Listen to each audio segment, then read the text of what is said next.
Durante años se han difundido teorías conspirativas en torno a los embarazos y nacimientos de sus hijos y la razón por la que el tema sigue generando interés es clara. Algunas personas que aseguran haber estado cerca afirman que ella no parecía embarazada. Otros plantean una pregunta distinta: ¿pudo Meghan Markle haber recurrido a una gestación subrogada? Esa hipótesis lleva circulando más de 3 años. A ello se suma otro detalle que muchos señalan: el vientre aparece en varias imágenes con un tono más oscuro que el resto de la piel.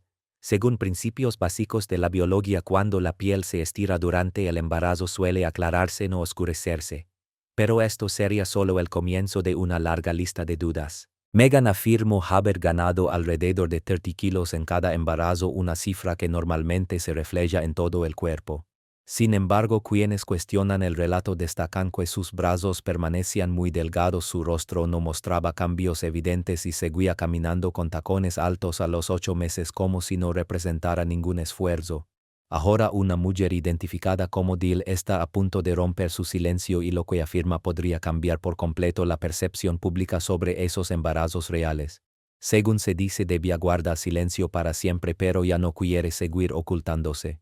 Quienes siguen este tema insisten en prestar atención porque aseguran que lo que viene será impactante. Las fotografías de los supuestos embarazos se han convertido en el centro del debate, ya que una vez observadas con detenimiento muchos dicen que resulta difícil ignorar ciertos detalles.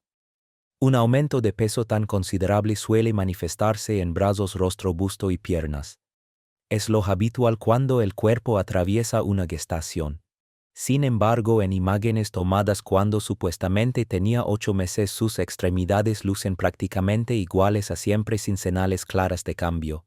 El único elemento distinto parecía ser el vientre y aún así despertaba confusión entre quienes lo analizaban. Otro punto que llama la atención es su uso de tacones altos en una etapa avanzada del embarazo, desplazándose con soltura y sin mostrar incomodidad.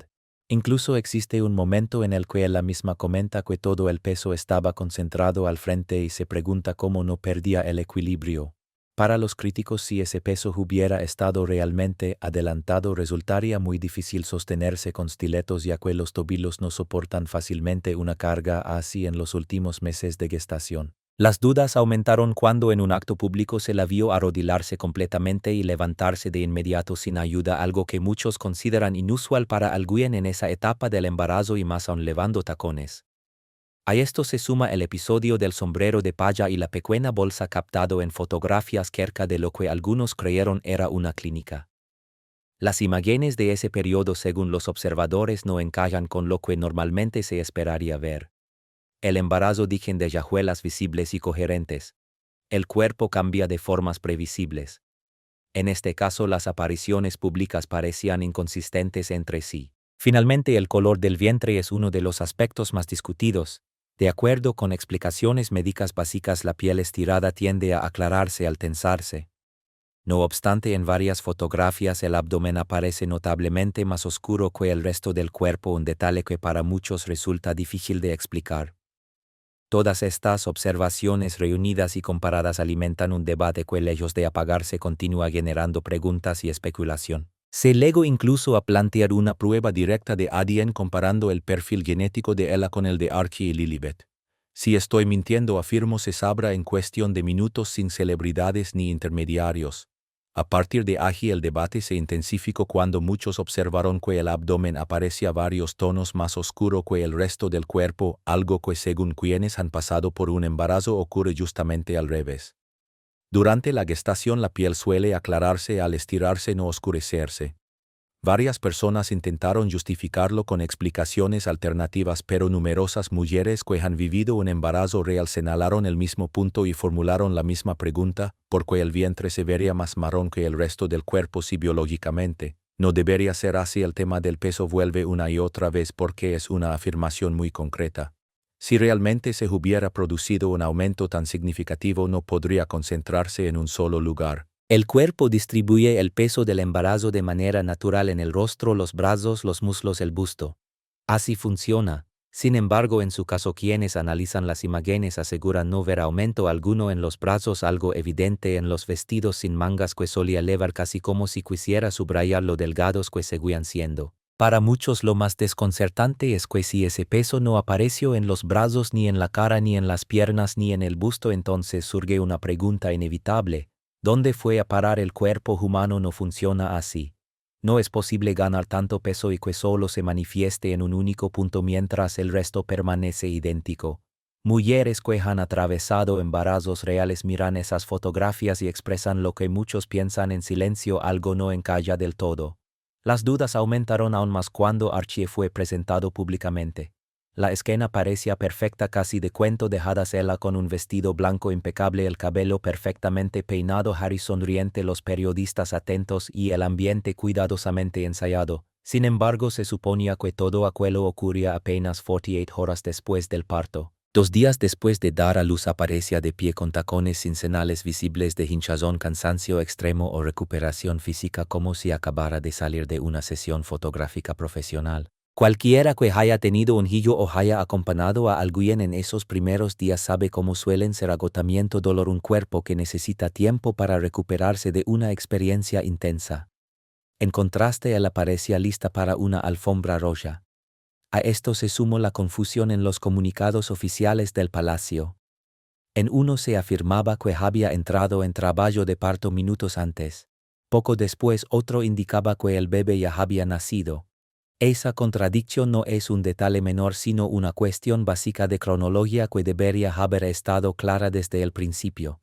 En lugar de eso, dio la impresión de que la historia se iba ajustando sobre la marcha. Otro elemento que llamó poderosamente la atención fue la ausencia total de médicos visibles, fotografías en la maternidad o testimonios del personal hospitalario. En nacimientos reales dentro de la realeza siempre ha existido algún nivel de confirmación médica o al menos profesionales que validan los hechos esenciales. En este caso no hubo nada de eso. Ningún doctor, ninguna enfermera, ningún testimonio independiente. Ese silencio absoluto, unido a las versiones contradictorias y a los detalles físicos que muchos consideran inexplicables, es lo que mantiene viva una teoría que se niega a desaparecer y que, según sus críticos, fue alimentada por la falta de transparencia desde el primer momento. La mayoría de la gente lo pasó por alto al principio, interpretándolo simplemente como el deseo de Harry y Meghan de preservar su intimidad. Y en apariencia esa explicación parecía razonable. Ambos habían sido claros en su intención de hackear las cosas a su manera, manteniendo ciertos aspectos de su vida lejos del escrutinio público, así que muchos optaron por concederles el beneficio de la duda. Sin embargo, cuando se empiezan a observar todas las piezas en conjunto, los comunicados contradictorios, la ausencia total de confirmaciones médicas y la imagen de Meghan luciendo impecable apenas 2 días después de un supuesto parto, la sensación deja de ser la de una simple elección por la privacidad. Poco a poco comienza a aparecer otra cosa. Todo el montaje transmitía una impresión ensayada, demasiado pulida, excesivamente perfecta. Los nacimientos reales suelen ser caóticos, humanos, marcados por el cansancio y la recuperación. En cambio, aquello se asemejaba más a una sesión fotográfica cuidadosamente preparada que a una ventana auténtica a los primeros días con un recién nacido. Lo que dio un giro inesperado al relato fue la aparición de un testimonio atribuido a alguien desde el interior del propio hospital de Portland. Según esa versión, ni los tiempos cuadraban ni la apariencia coincidía con lo que suele verse tras un parto real, y para colmo los comunicados del palacio se contradecían de manera tan evidente que parecía que nadie tenía claros los hechos. A muchos les llamó la atención lo diferente que fue este nacimiento en comparación con los de otros miembros de la realeza en años recientes. Normalmente existe una cronología clara, presencia visible de personal sanitario y un mínimo de transparencia incluso cuando se protegen ciertos detalles. En el caso de Archie, nada de eso pareció cumplirse. Los anuncios se sucedieron de forma confusa, la imagen pública resultaba difícil de creer para alguien que acababa de dar a luz, y el silencio absoluto de médicos o testigos solo añadió más interrogantes sin respuesta. Muchos quisieron creer que se trataba simplemente de una pareja rompiendo moldes. Tal vez fuera así. Pero al alinear las contradicciones, el parto acaba de comenzar frente a el bebé ya ha nacido, la apariencia perfecta frente a la realidad posparto habitual, la defensa de la privacidad frente a un apagón total de información. Resulta difícil no preguntarse qué estaba ocurriendo realmente detrás de aquellas imágenes tan cuidadosamente construidas. A estas dudas se sumaron declaraciones atribuidas a Samantha Markle, quien aseguró que ciertos detalles le habrían legado directamente de su padre Thomas Markle. Según ella, él le habría contado que Meghan había tomado decisiones muy específicas en torno a la gestión de la información, reforzando la sensación de que el cuento de hadas mostrado al público se parecía cada vez más a una puesta en escena, lo que muchos vieron como un momento mágico empezó a percibirse para otros como algo más cercano al teatro que a la realidad. Y entonces apareció una figura inesperada, una mujer identificada como Diel. Según su propio relato, no se trata de alguien que busque atención ni de una simple intermediaria. Ella afirma ser la madre biológica de Archie y Lilibet, no una gestante sustituta que llevó un embarazo para terceros, sino la mujer que aportó sus óvulos, llevó adelante la gestación y dio a luz a los niños. Ya no lo dice en susurros, sino con una calma firme, como alguien que ha guardado esta historia durante años porque no tenía a quien contársela. Todo habría comenzado cuando un intermediario se acercó a ella de forma discreta. No parecía algo turbio al principio, solo envuelto en el secretismo habitual con el que según ella las familias poderosas manejan asuntos que no quieren ver reflejados en los tabloides. De acuerdo con este relato, se le habría ofrecido privacidad, protección y una compensación económica que hacía pensar que todo se gestionaría de manera profesional. Padres influyentes que buscaban discreción, una clínica especializada y confidencialidad absoluta. Samantha no fue quien inició estas revelaciones, pero su intervención posterior avivó aún más el debate. En este punto las preguntas ya no giran solo en torno a la privacidad, sino sobre la verdad de los embarazos y si Meghan legó a gestar a Archie o Lilibet. Para algunos, lo que una vez pareció un cuento moderno comienza a adquirir los contornos de una historia mucho más compleja y controvertida. Todo parecía legítimo. Todo transmitía seguridad, hasta que dejó de hacerlo. Según su relato, la clínica funcionaba como una cámara acorazada, no había nombres reales, solo iniciales. Cada cita implicaba médicos distintos, personal diferente cada vez. Nadie parecía tener una visión completa del proceso, salvo quien dirigía toda la operación desde las sombras. Cada visita estaba cuidadosamente calculada, diseñada para no dejar rastro alguno.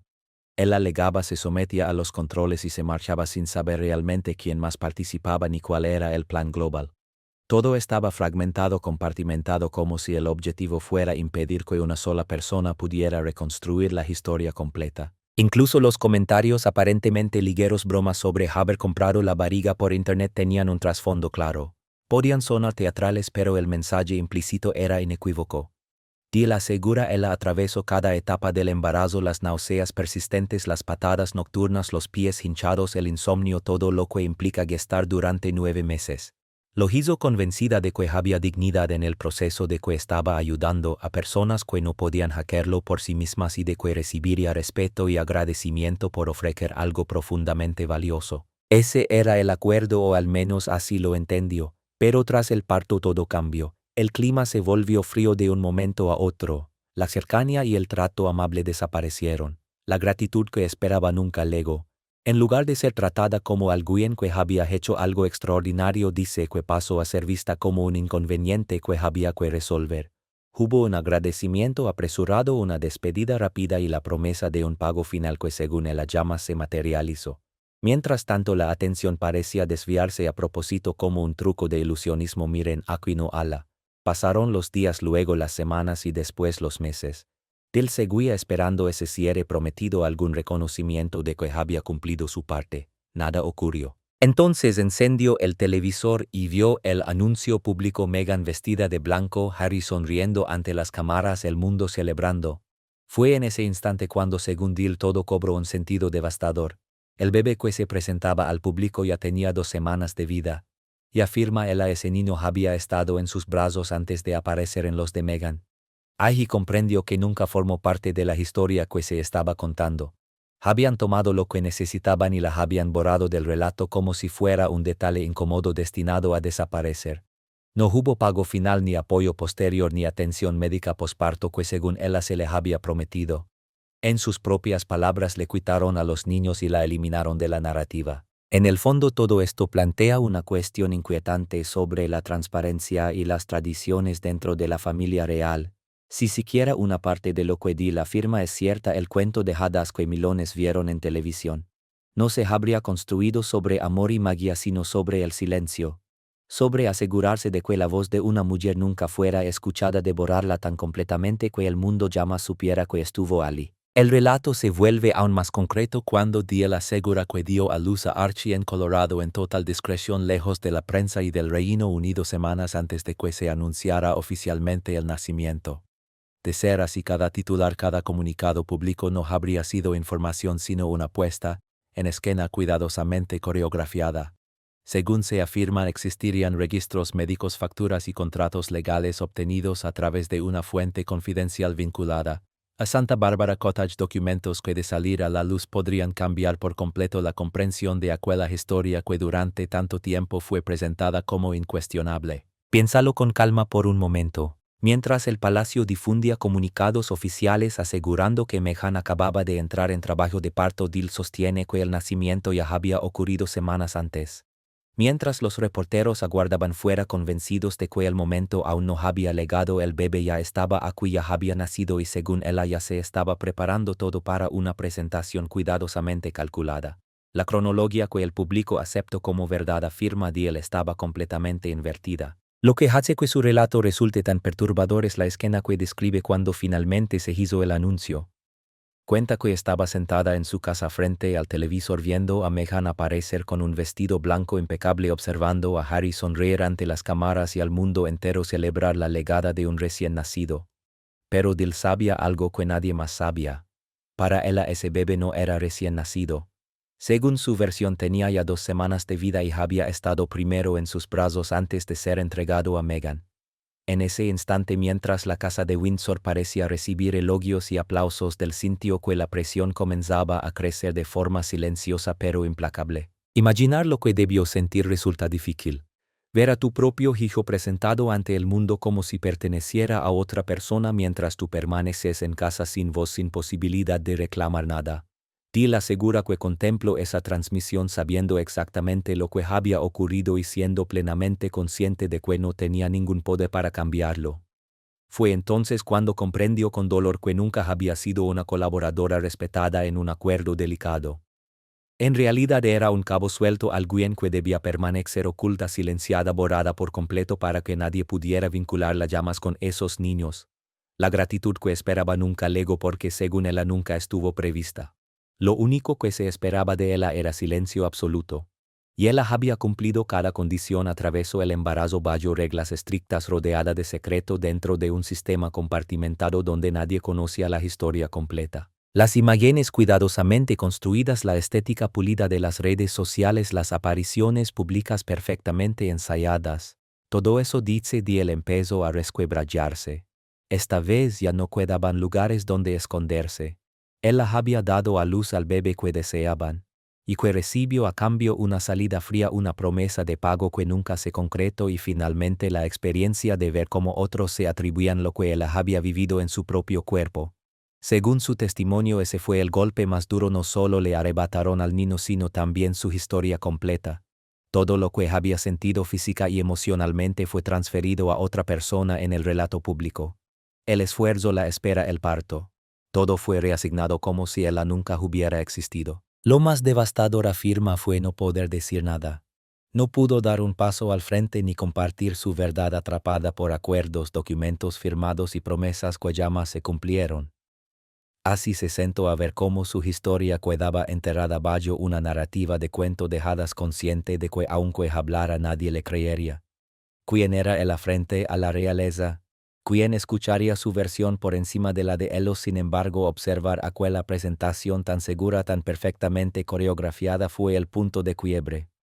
Comprendió que el silencio no protegía la dignidad ni la intimidad de nadie, sino que servía únicamente para borrarla a ella del todo. Años después, cargando con esos recuerdos, preguntas y resentimientos, Diel decidió que ya no seguiría desapareciendo.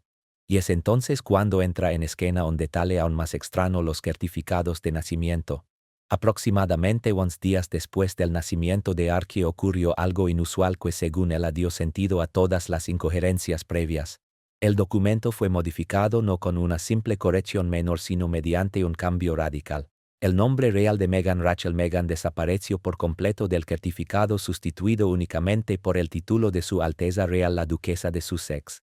Nada más. Solo el título sin nombre propio. Esto resulta significativo porque en todos los demás certificados de nacimiento reales figura siempre el nombre completo de la madre. Los hijos de la reina, los hijos de William, todos ellos incluyen nombres y apellidos claramente registrados. En este caso, la ausencia del nombre según Dill no es un detalle menor sino otra pieza inquietante de un rompecabezas que cuanto más se observa más preguntas deja abiertas. Es el procedimiento habitual la forma en que siempre se han elaborado este tipo de documentos oficiales. Sin embargo, en el caso de Archie, el equipo de Meghan intentó minimizarlo como si se tratara de un simple ajuste administrativo, algo sin mayor importancia. Pero los errores burocráticos no suelen borrar discretamente el nombre de una madre de un certificado de nacimiento real y mucho menos ocurren de manera tan oportuna justo cuando la atención mediática ya se ha disipado. Ese detalle por sí solo ya levanta sellas. Luego está el certificado de nacimiento de Lilibet en California y allí la situación se vuelve todavía más extraña. En ese documento aparecen tanto Harry como Meghan identificados únicamente por sus títulos reales completos. Harry figura como Su Alteza Real en lugar de sus nombres legales Henry Charles Albert David y Meghan aparece del mismo modo con el título destacado por encima de cualquier otro dato. A primera vista suena solemne incluso oficial, pero hay un problema evidente: los certificados de nacimiento en Estados Unidos no funcionan así. Estos documentos existen para registrar hechos concretos: quién nació, cuándo, dónde y de quién, no para reconocer títulos nobiliarios ni jerarquías heredadas. El sistema estadounidense se basa en nombres civiles y datos verificables, no en rangos sociales extranjeros. Ver títulos reales impresos en un documento estatal californiano es como intentar forzar una pieza que no encaja esperando que nadie note la incongruencia. Además, el nombre que figura en el certificado no es un simple formalismo. Es el vínculo legal que establece quién es la madre y quién es el padre, algo crucial cuando con el tiempo pueden surgir dudas o disputas. Por eso, cuando los nombres aparecen, desaparecen o se presentan de formas que se apartan de las normas habituales, resulta inevitable preguntarse qué se está documentando realmente y qué se está intentando proyectar hacia el exterior. El contraste entre ambos certificados es llamativo: en uno el nombre de la madre fue eliminado posteriormente. En el otro se añadieron títulos que según los estándares estadounidenses no deberían figurar. En ambos casos se rompe el protocolo, aunque de maneras distintas, como si quienes gestionaron los documentos no hubieran decidido si tratarlos como registros civiles comunes o como papeles de una monarquía y terminaran creando una especie de híbrido que no encaja del todo en ningún sistema. Muchos han señalado que incluso otros padres de alto perfil, incluidos diplomáticos o figuras con títulos honoríficos que residen en Estados Unidos, figuran en los certificados de nacimiento de sus hijos con sus nombres legales, no con sus rangos. No existen excepciones especiales para la realeza en este tipo de trámites. Se anotan nombres reales, fechas, lugares, hechos comprobables. Por eso resulta tan desconcertante que en el caso de Lilibet las reglas parezcan haberse doblado de una forma que no suele aplicarse a nadie más. La pregunta que surge de manera natural es por qué fue necesario modificar o presentar estos documentos de un modo tan inusual desde el principio. Si todo hubiera sido sencillo y conforme a lo anunciado, los certificados habrían seguido un formato estándar: nombre de la madre, nombre del padre, nombre del bebé, fecha y lugar. Sin embargo, lo que se observa es un patrón de ajustes, omisiones y formatos atípicos que se repite más de una vez. Cuando se suman todos estos elementos, las modificaciones posteriores, el uso irregular de títulos, las desviaciones de la práctica habitual en dos documentos distintos, la situación empieza a parecer menos un error inocente y más un intento de alinear los registros oficiales con un relato muy concreto. Un relato que quizá no encajaba del todo con lo que ocurrió en realidad. Y lo más llamativo de todo es la reacción de Meghan ante estas preguntas. No ha habido ninguna respuesta clara, ningún esfuerzo por despejar las dudas. Ese silencio para muchos resulta tan elocuente como los documentos mismos. El silencio ha sido absoluto, casi ensordecedor, y resulta especialmente llamativo viniendo de alguien que ha construido toda una marca personal alrededor del control de su propio relato, de hackerse escuchar, de contar su historia bajo sus propias reglas. No ha habido entrevistas brillantes en revistas, ni paseos calculados ante los paparazzi, ni nuevos episodios de podcast, ni lanzamientos de marcas de estilo de vida. Nada. Es como si hubiera desaparecido por completo del espacio público. Ese comportamiento no encaja con su trayectoria habitual. Meghan siempre ha sabido manejar a los medios, las entrevistas de alto perfil, los ciclos promocionales, las apariciones estratégicas. La visibilidad ha sido parte esencial de su carrera. Por eso cuando se apaga de forma total no parece algo casual. Según fuentes de la industria del entretenimiento, no se trató de una pausa espontánea ni de un descanso creativo, sino de una decisión calculada. El cambio, aseguran, fue abrupto. En cuestión de días pasó de planificar proyectos y expansiones de marca a congelarlo todo sin fecha de retorno. No fue aburrimiento ni cansancio. Las marcas y socios potenciales comenzaron a tomar distancia con cautela, no rompiendo vínculos de forma definitiva, pero sí frenando cualquier avance. En Hollywood nadie quiere quedar asociado a una figura que podría estar en el centro de una historia impredecible y potencialmente explosiva. Incluso dentro de su círculo más cercano se comenta que este silencio no nace de la seguridad sino del miedo. Se habla de reuniones constantes con asesores, de revisiones interminables de documentos, contratos y acuerdos firmados en el pasado. No estaría preparando una gran reaparición ni una narrativa de contraataque, sino intentando blindarse frente a lo que pueda venir. Para alguien que ha invertido años en construir una imagen pública concreta, la defensora de causas, la madre protectora, la mujer comprometida con principios, esta situación supone una amenaza directa. Toda esa identidad depende de que el público crea la versión de su vida que ha contado hasta ahora. El problema es que si delega a presentar las pruebas que afirma tener, ese relato cuidadosamente diseñado podría derrumbarse de la noche a la mañana. No sería un simple escándalo pasajero ni una polémica que se disipe con el siguiente ciclo de noticias. Sería algo estructural, una cuestión de fondo. Si los hechos centrales no ocurrieron como se dijo, si existen vacíos imposibles de ignorar, todo lo demás queda en entredicho. Quienes la conocen aseguran que su comportamiento ha cambiado como nunca antes, que la figura segura y siempre preparada para la cámara ha dado paso a alguien visiblemente preocupada por el futuro inmediato. Y esa inquietud se refleja en su ausencia total. No hay apariciones casuales, ni fotografías amables, ni eventos cuidadosamente orquestados. Solo vacío. El silencio, cuando se usa como estrategia, puede proteger a corto plazo, pero también amplifica las preguntas. En este caso no parece una pausa elegante, sino una retirada defensiva, porque esto no es algo que pueda maquilarse con una entrevista bien editada ni con un mensaje emotivo. Está en juego la credibilidad de la historia misma, y cuando el relato empieza a resquebrajarse, guardar silencio deja de ser una elección cómoda y se convierte en una señal de alarma. Todo esto solo funciona si estás absolutamente seguro de que nada más va a salir a la luz. Si confías en que podrás resistir el asedio de preguntas hasta que la gente se canse y pase a otro tema. Pero cuando existe alguien que afirma tener pruebas, que asegura poder respaldar cada una de sus palabras, el silencio deja de parecer fortaleza y empieza a verse como alguien aguantando la respiración bajo el agua, esperando que la presión ceda antes de quedarse sin aire.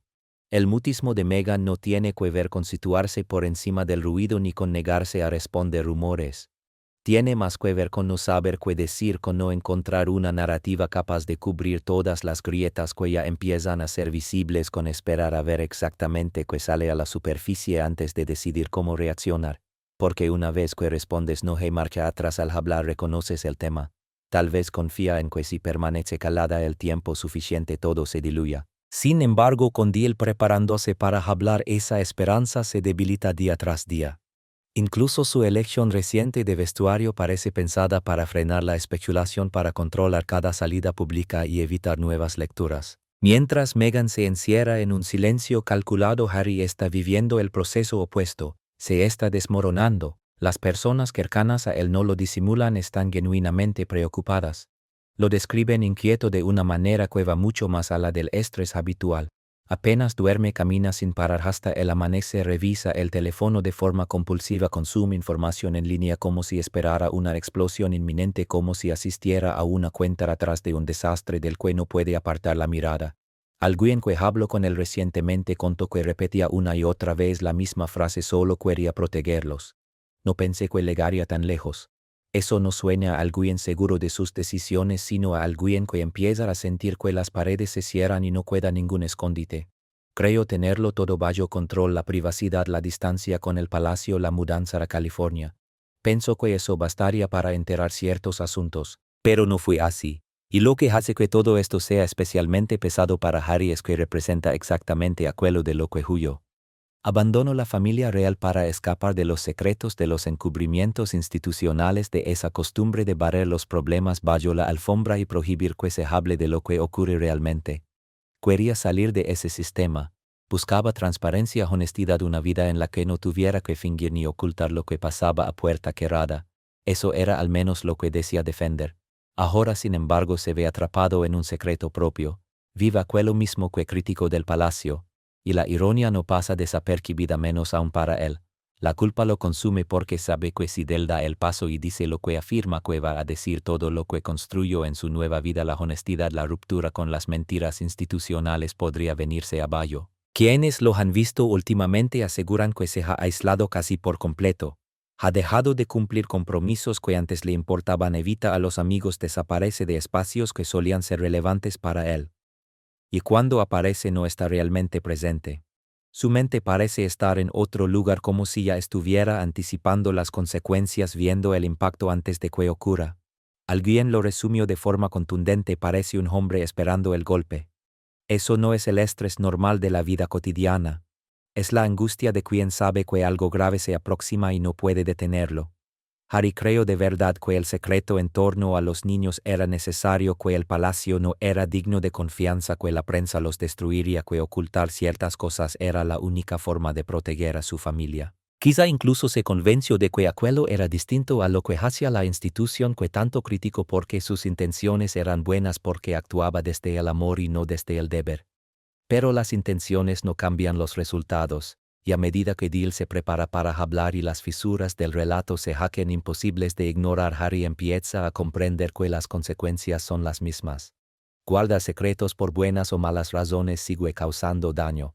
Las mentiras siguen siendo mentiras y el ajuste de cuentas siempre llega. Lo más duro para él es que ya no puede apoyarse en el sistema que antes tenía como esos puentes cuando se fue. La familia que quizá podría haberle ayudado a atravesar este momento está de vuelta en el Reino Unido, y ese vínculo está roto de una forma que parece irreversible. Los amigos que lo conocían antes tampoco lo acompañaron en su mudanza a California, así que Harry se encuentra solo frente a un desastre inminente, viendo cómo Meghan se encierra en el silencio mientras él se desmorona sin que quede nadie capaz de sostenerlo. El hombre que buscaba liberarse del secretismo institucional terminó construyendo su propia jaula. Y ahora, mientras él se prepara para abrir la puerta y dejar salir la verdad, es Harry quien queda atrapado dentro, esperando descubrir cuán devastador será el golpe. Apuesto todo a mantener esto enterrado, y si Dil posee realmente lo que asegura tener, está a punto de comprobar que perdió la apuesta. Entonces, ¿en qué punto nos deja todo esto? En una mujer que afirma haber terminado con el silencio, en un príncipe que se deshace por dentro y en una duquesa que no dice una sola palabra. De él ya no se esconde, no es la figura asustada y borrada que dice haber sido en el pasado. Hoy está organizada, meticulosa, y ha reunido todo lo que considera pruebas: correos electrónicos, historiales de clínicas, comunicaciones, registros de fechas, desplazamientos y documentos que según él respaldan su versión. No se trata de insinuaciones ni de filtraciones anónimas. Se está preparando para hablar abiertamente.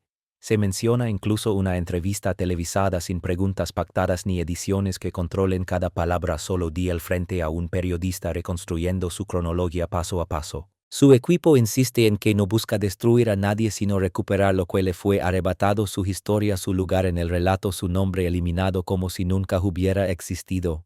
Para él esto ya no es una cuestión emocional sino estratégica. Es el resultado de años de preparación, de aprender cómo contar algo que antes nadie estaba dispuesto a escuchar. Y si las piezas que afirma tener encallan, como dice, el impacto irá mucho más allá de la reputación de Harry y Meghan. Porque esto no habla solo de acuerdos privados dentro de una familia, sino de lo que ocurre cuando la historia que todos aceptaron resulta estar llena de huecos, correcciones y reescrituras que nunca debieron salir a la luz. Harry se muestra visiblemente aplastado por el peso de lo que se avecina. Meghan permanece atrincherada en el silencio, esperando que el tiempo juegue a su favor. Y en segundo plano, Dil se prepara para salir a la luz con un relato que según él ha sido enterrado durante demasiado tiempo. Esto no parece un escándalo pasajero que se disipe en una semana. Se trata de identidad: quiénes son estos niños, de dónde vienen, que es auténtico y que ha sido cuidadosamente construido para el consumo público. El cuento de hadas que el mundo observa la pareja real perfecta que rompe con todo para crear su propia vida. Dill sostiene que nunca se edificó sobre amor e independencia sino sobre el silencio, sobre acallar voces y borrar personas del relato hasta que nadie pensara en preguntar si faltaban piezas. Ahora una de esas piezas ausentes está lista para hablar. Si el mundo está preparado para escucharla, si la creerán, si esto aclarara algo o solo añadirá más preguntas a una historia ya compleja está a punto de descubrirse. Lo único seguro es que el silencio que mantuvo todo unido durante años está a punto de romperse. Y cuando eso ocurra nadie sabe cuántos fragmentos quedarán esparcidos. ¿Tú qué opinas? ¿La historia de Dill tiene coherencia o todavía faltan elementos que no estamos viendo? Déjame tu opinión en los comentarios y dime qué fue lo que más te llamó la atención. Y si quieres más análisis profundos de historias como esta, suscríbete y activa las notificaciones para no perderte lo que viene después. Gracias por acompañarnos, gracias por acompañarnos, gracias por acompañarnos, gracias por acompañarnos, gracias por